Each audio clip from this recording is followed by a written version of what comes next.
Recording in progress.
I just say here for everybody and we move on.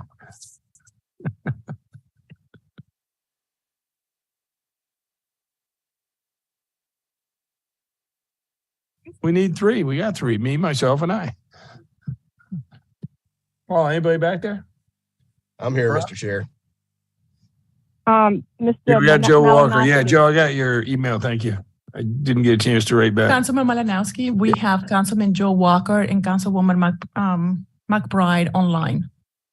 All right, well, let's 6 o'clock. I'll call to order the Richland County Administration and Finance Committee for November 17th, 2022. Madam Clerk, if you'll call for the roll. Malinowski. Here. McBride.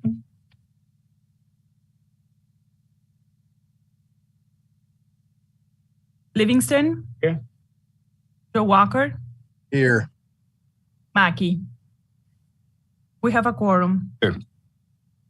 Next, first order of business, approval of the minutes from October 25th, 2022. They're on pages 6 through 10 of the agenda. I'll entertain a motion if there aren't any changes or questions on them. Mr. Chair.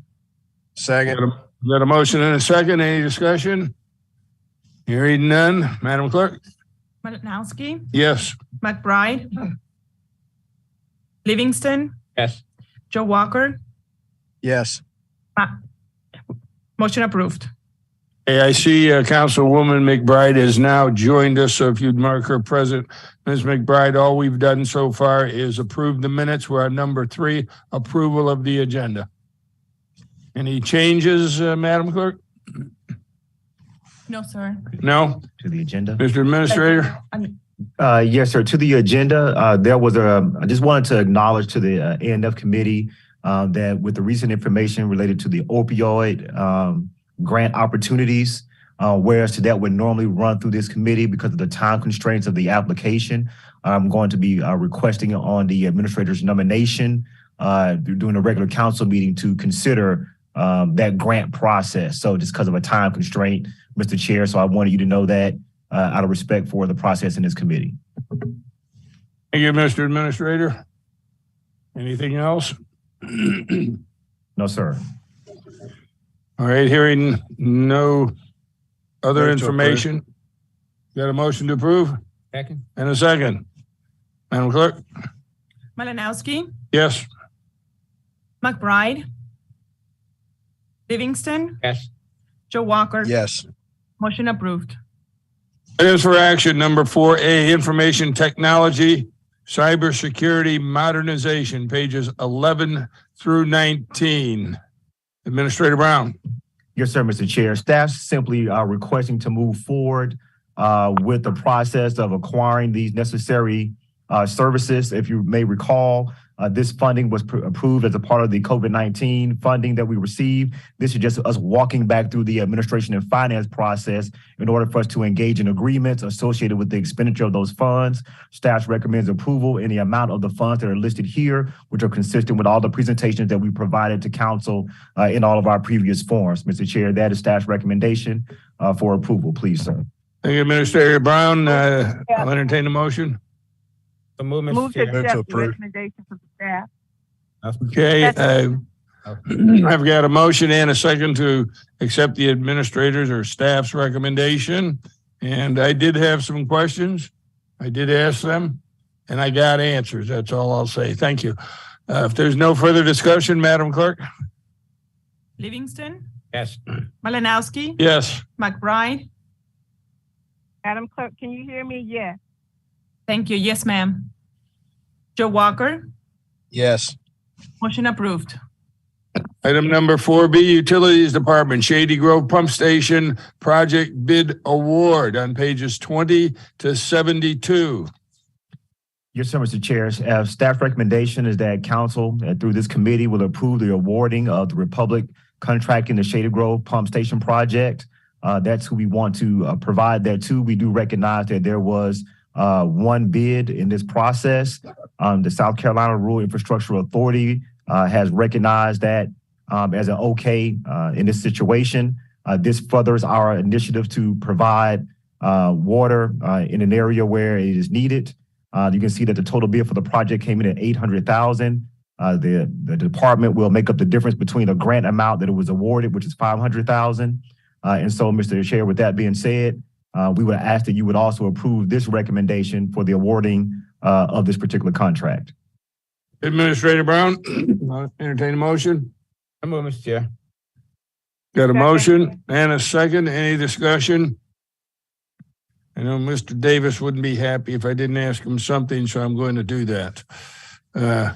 This is something that is, in reading the information that we were provided on page 28 of the agenda, which will be page 4 of your information there.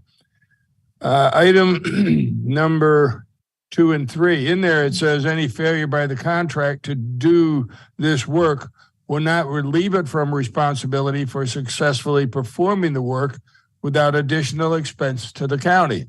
So and in the number 3 right below it, it says something similar. So contractors, it'd be wholly at the contractor's own cost and expense. So if it's up to the contractor's expense after bidding this project, why do we have a contingency of $80,000?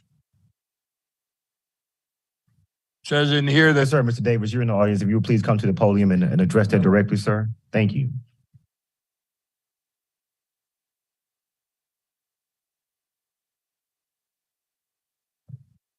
anyway, can somebody turn that up or whatever they need?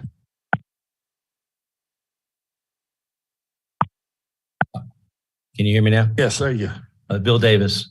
Mr. Chair, this is standard language, and with the 80%, I'd have to look at this, but 80% would be 10% of the overall cost, which is pretty common. Actually, 25% is more common today with the volatile market. But the 10% is what we were allowed to put in with RIA grant. And we have the funds. We estimated $900,000 for this job. So we do have excess funds. To answer your question about the contractor's responsibility, all contractors, once they sign that contract, would have to pay that additional money if they failed to do the job. So we would not pay them, and we would pay someone else to do that job if they failed to do it. That's typical. Okay, I was reading it that if during the course of doing the job, they incur additional costs, that we, the county, are not responsible to pay those additional costs. So if we're not responsible for any additional costs, I don't understand why we'd have a contingency, because we shouldn't be incurring any additional costs. The contingency would be for unforeseen instances that are not covered in the contract language. So say if they had to go another 10 feet as opposed to 40 feet, they had to go 50 feet. then we would pay them for that additional 10 feet. Because they're bidding on the 40 feet. Yes, sir. Okay, thank you. And there's a couple spots in here where there's yellow highlights. Will they be filled in by the time this gets to council? Well, I know actually on the one it is, there's an X there, but it says check in initial applicable box. There's no initial there, so I don't know if that would null and void it or not. I want to make sure we're following what's written there. This was for review. It's not been executed. Okay. Thank you. Nothing further. If there's nothing else, then Madam Clerk, if you will call for the vote, please. Malinowski, Yes. McBride, yes, Livingston, Yes. Joe Walker. Yes. Motion approved. Item number 4C, Finance Department, Travel Policy Updates, pages 73 to 85. Yes, sir, Mr. Chair. In reference to this particular policy, this is something that has been communicated as a need for review by members of council over the course of several different meetings. The staff has reviewed our policy and has made the recommended changes. I'm looking at page 74 of a PDF. I'm not sure if it matches yours, but on that particular PDF, you see it says meal, in-state, out-of-state, Right. breakfast, lunch, and dinner. Those are the new rates that we are requesting be adopted in this new updated policy. Right above that chart, you see why the county is requesting that and what we use as a, if you will, as a benchmark to address these changes. So with that being said, Mr. Chair, we would ask that this policy as listed here be approved with the changes for the new travel policy. Thank you, Administrator Brown. I'll entertain the motion and then I Move, can, Mr. Chair. got a motion.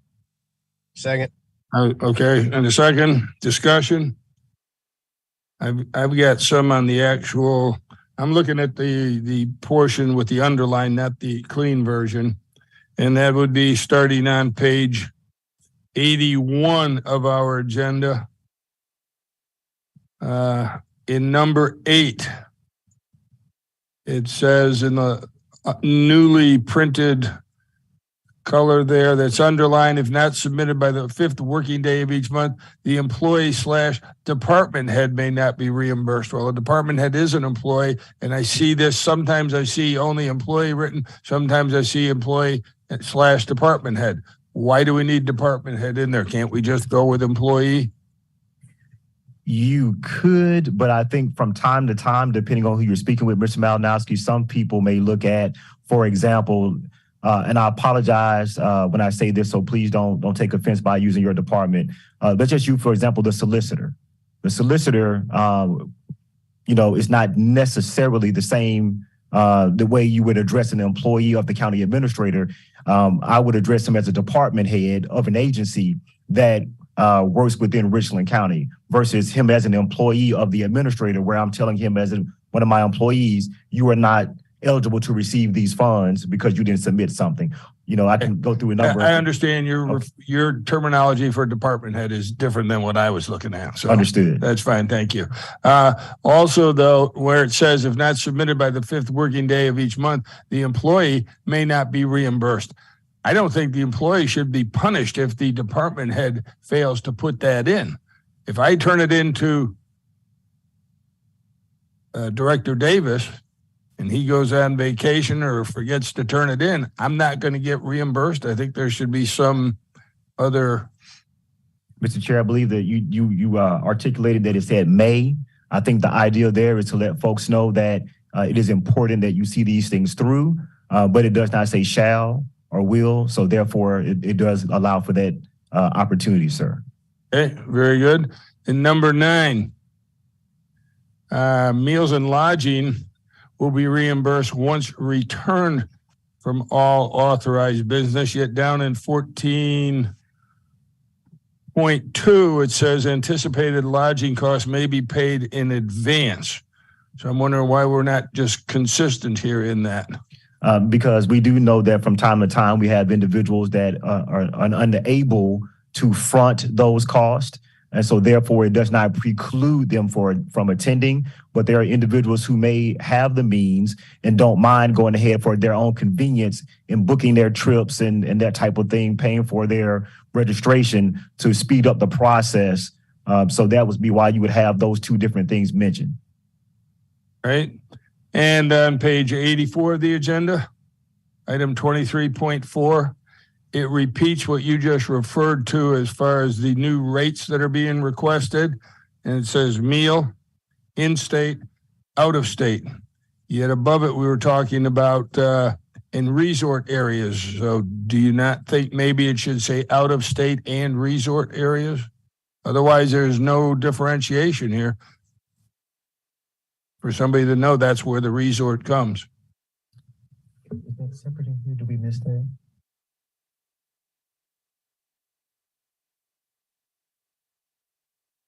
Okay, I thought so. Okay. I'm sorry, Mr. Chair. I was just conferring with the team. We believe there is probably language in there that said that that the resorts will be paid at the out-of-state rates, but we can certainly provide it in a chart if that makes it clearer for everybody to see and understand.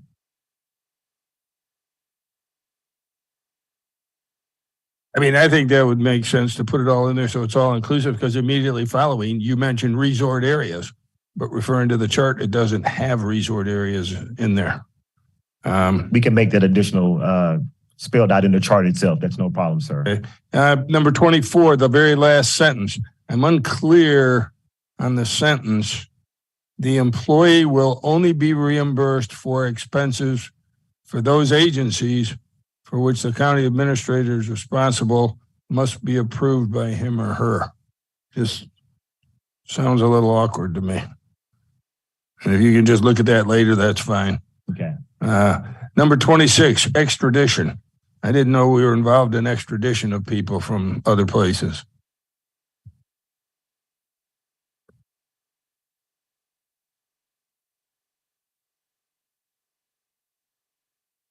I haven't had a personal experience where we've had to do that, but maybe I just wonder if it's a different word should be there. It could be, but maybe it deals with the fact that we have from time to time some of our folks who have to travel to go pick people up from other areas where people may be housed. Okay, if that's the case, I just want to make sure that we weren't making a mistake in there. And on the last page of this, page 85, I've got one other question.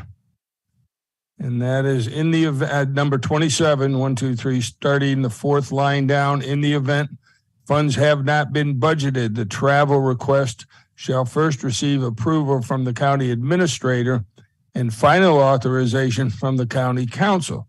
Provided, however, if such request is made during recess of council, the administrator shall have the authority to grant such travel requests. We used to have recesses years ago. But when it was found out that the state law requires the council to meet once per month minimum, there no longer is a recess. So I don't know if that's correct language to put in there or not, since we don't recess. Because if we do recess, we're in violation of a state law, I think. Now, I don't know why you have to come to us anyway. If you're in charge of this money, you know what the budget is. I'm all about letting you make that determination. But that's just me. And I understand. I think what they were trying to do here to address the recess, I believe that you do meet at least once a month. And I guess certainly we could put an item like that on that agenda if you allowed it. So, so I guess we could change that language. I think the point here, we may be ultimately addressing through our budget process going forward. But if there is an organization within the county that is trying to utilize travel but does not have the funding, then the question becomes, how can you afford it? And the opportunity may exist for them to come to council and say to council, we need an increased amount of expenditure. So I think all that comes down to Mr. Malinowski is we don't want people to expend more money than they have, but if they intend to do it, then there is a process in which they need to go through other than just saying, I'm gonna spend it and you all figure out what to do. Okay, and there is one last thing, and it goes to something I said earlier, and that's on page 85, also under responsibilities, number 1.2. The new language of not submitted within 30 days from returning from all business travel / work-related travel, the employee / department head will not be reimbursed. Now, that's in contradiction to what you said earlier, where I used the term may that was written in front of us. This says you will not be reimbursed. I think one was 5 days and this is 30. So let me. Okay, all right, that's fine. That answers that. And however, though, if you take a look at this, if I return on the 4th, and I've got 5 days to turn it in, 30 days would be the 3rd. If there's 31 days in the month, 30 days would be the 3rd of the next month. And then if they got 5 days to turn it in, that department head, you're beyond the 30 days. Just seems like we're cutting it really close in some instances here. The idea is that Richland County has a strong financial standing. In order to continue to improve our financial standing, we have to begin to treat these issues when it comes to finances in a more consistent way, where those who audit your finances see those as good practices. And so to have months of payments trying to cover previous months begins to be an issue, especially when you start auditing in previous years. So if you're not turning things in on a monthly basis, I could potentially go into a whole different year that's now requiring issues for our finances. So the idea is everyone needs to have a better understanding of why it's important to be timely with your expenditures. There are always potential exceptions, but generally speaking, you should be able to turn in your expenditures within 30 days. That's not something that's, uncommon. Now, you got 5 days to turn them in. No. And the department head or somebody else has 30 days. And if I come back on a Friday night, the 4th, this is what I'm saying, there is a possibility the time could run out before it gets turned in through nobody's fault, just through the time frame. You can look at that later. We don't have to resolve that at this point now. But I just want to err on the side of making sure employees of any type or department heads are receiving their funds properly. Here's one. I don't know if this is wording also. It's the last thing on page 85, number 3, Finance Department. Review and reimburse properly reimbursed or advanced expenses as applicable with county guidelines. Again, that sounds awkward to me. We can rewrite that language. And maybe it means review and reimburse properly incurred or advanced expenses. Okay. And Mr. Mayor, just real briefly, I can have ACA Thomas clarify the mileage question versus the expenditure question. So Yes, that you were just addressing. What mileage? If I may. Well, we're going to clarify what you were just talking about the number of days. Yeah. That's where the difference is. So. Oh, okay. If you just. Chair, if I may. Just give her just a few moments. Yes, ma'am. Thank you. If you go to number 8, that's referencing people who actually have mileage that is accumulated during a month. And if you accumulate mileage within the county, rather than having people turn it in on a daily basis, we accept mileage reimbursement forms once a month. So you have to turn that in within 5 days of the end of the month. That's that perspective. The 30 days is you have 30 days following returning from business travel to submit your expenses. So there's 2 different items there. Yeah, I'll talk to you about the 30-day one later. I see that's, I guess if it's just travel for that first one, okay. All right, thank you, sir. All right, thank you. All right. Mr. Chair. Yes, ma'am. Ms. McBride. Just a follow-up question. What about in terms of the employees being reimbursed within a timely manner? Is that addressed? Once they turn in their financial reports for reimbursement, how long does the county have to respond? Mr. Chair, if I may. Yes, go ahead. We actually have an accounts payable policy that addresses that. These are all processed by our accounts payable department. If they are turned in by Friday morning of a given week, they are reimbursed the following Wednesday. Okay, so that's a policy. I'm looking at policy now. So that's a policy we have. Yes, ma'am. Okay. With the only exceptions we have to that are some holidays. Okay, so within, I'm thinking that's within a week or two. Was that a week? Is that a week, 7 days, 8 days? 5 days? Just roundabout. Oh, 5 days, okay. Yes, ma'am. Are all these days Thank you. referred to in here calendar days or business days? If it's calendar, we probably need to specify that. Well, on calendar days for the month for the 30 days, but we can specify that on the 5 days as well. McBride, are you finished? Yes, sir. And are we following the national guidelines, the federal guidelines? Yes, ma'am. For the other. Yes. Okay. Our policy is patterned after the GSA schedule. Okay. Thank you. Thank you. Anything else from anyone? Hearing none, Madam Clerk, you'll take the vote. Malinowski, Yes. McBride, Yes. Livingston, Yes.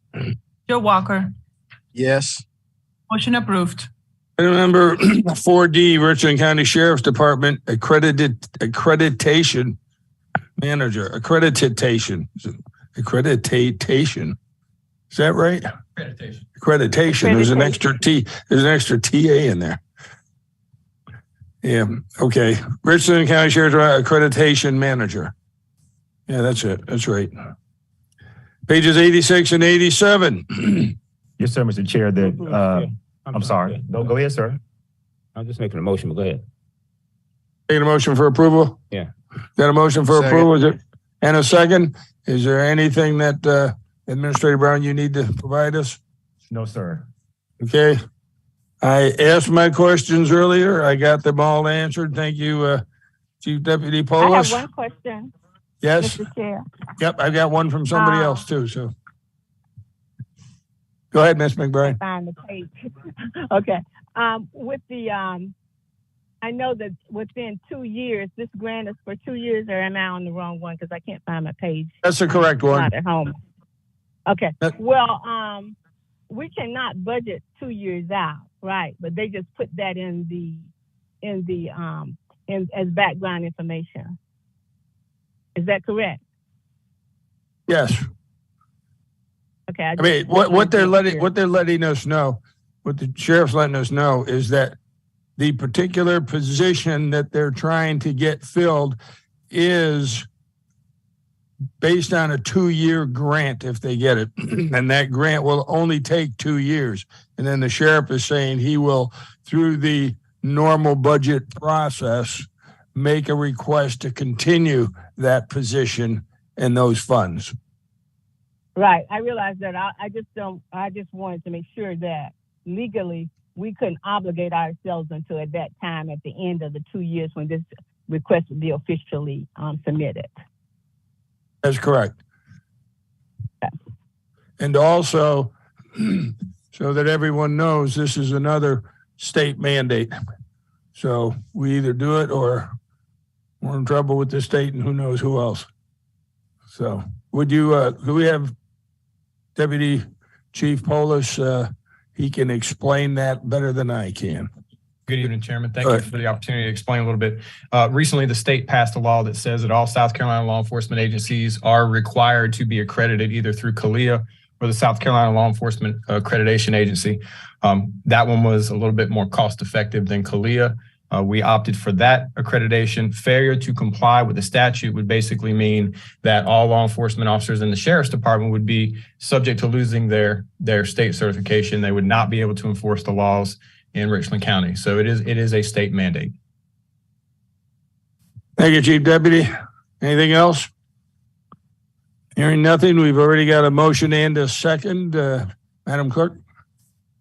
Malinowski, Yes. McBride, Yes. Livingston, Yes. Joe Walker. Yes. Motion approved. Item number 4E, County Partnership with Gateway to the Army Association Centennial Park Project, pages 88 to 95. Administrator Brown? Yes, sir, Mr. Chair, members of the committee. This item was brought to our attention And we felt it would be appropriate certainly to bring it before this committee and ultimately the body.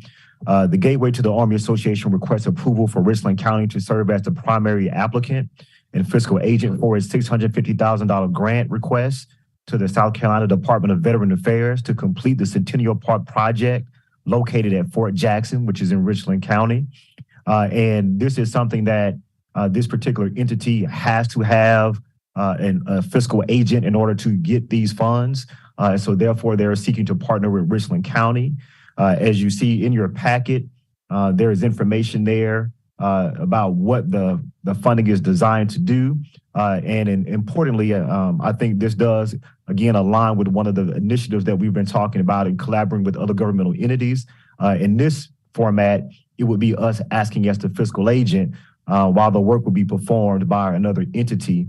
There is an inclusion in the funding for some pass-through, if you will, dollars for us asking as that agent. But ultimately, I do think this is something for us to do to support what's happening on Fort Jackson. And with that, Mr. Chair, I would say that I'm hoping you will consider that information favorably from the committee. Hey, Administrator Brown. Mr. Chair. And a motion to approve. Second. And a second.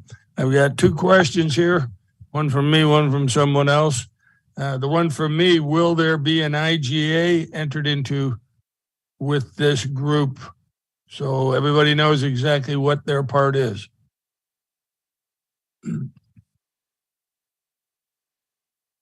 There is, let me take a look. I believe it's on page 89, which kind of walks through key steps of the process.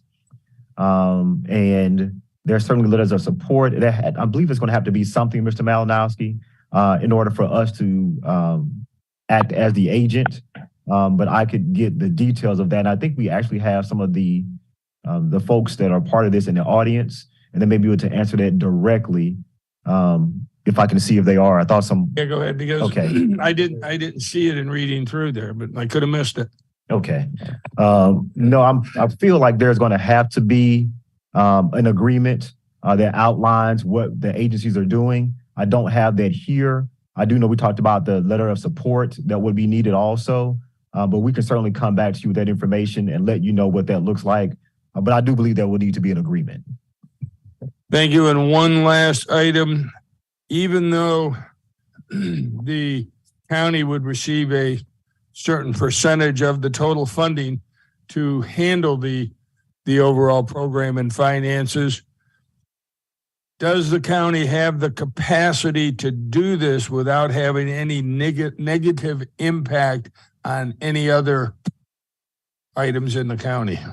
To your point with the IGA or whatever we enter into, we have already discussed that the entity that is going to be the agent that's came to us, that they're going to do the work, and that we would only do what is necessary to facilitate this. So I don't see this being a situation where the county has to put staff on this other than in a de minimis way, which is relative to the funding that we will potentially receive as the pass-through. Hey, Administrator Brown, anything else from anyone? Mr. Chair. Yes, Ms. Mr. McBride. Go ahead, Ms. McBride. Yeah, I think this is a great initiative. I was wondering, following up with your question, will, as the legal financial agency, are there any legal liabilities to the council on the county should something happen? Mr. Chair.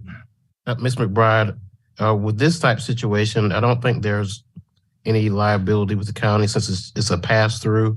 It probably would be appropriate to have an IGA just to make sure that everyone's responsibilities are understood.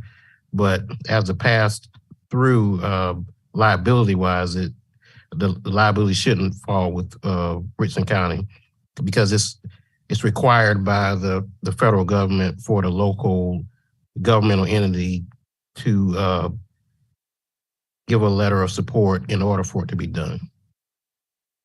Okay, because I'm familiar with being the legal fiscal agency, and oftentimes liability comes with that if you are the agency. But I understand the pass-through, but I just wanted to make sure.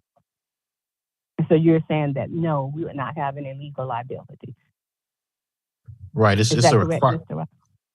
Right, it's my understanding, since it's a requirement for a local governmental entity to be the pass-through. So we aren't actually Okay, the ones getting the funds. So it's just like I said, a pass-through. okay. You're recommending, go ahead, Ms. McBride. That's it. Okay, thank you. And you're recommending, Attorney Wright, that an IGA be created for this. It will likely be in our best interest too. Okay, then along with staff recommendation, Administrator Brown, can we add an amendment to that requests an IGA be created for this? Yes, sir. I believe an IGA or a memorandum of agreement or understanding, whichever one is the most appropriate. Right. Yes, sir. Okay, thank you. With that slight change, there's no other discussion. Madam Clerk? Malinowski, Yes. McBride, Yes, Livingston, Yes. Joe Walker. Yes. Motion approved.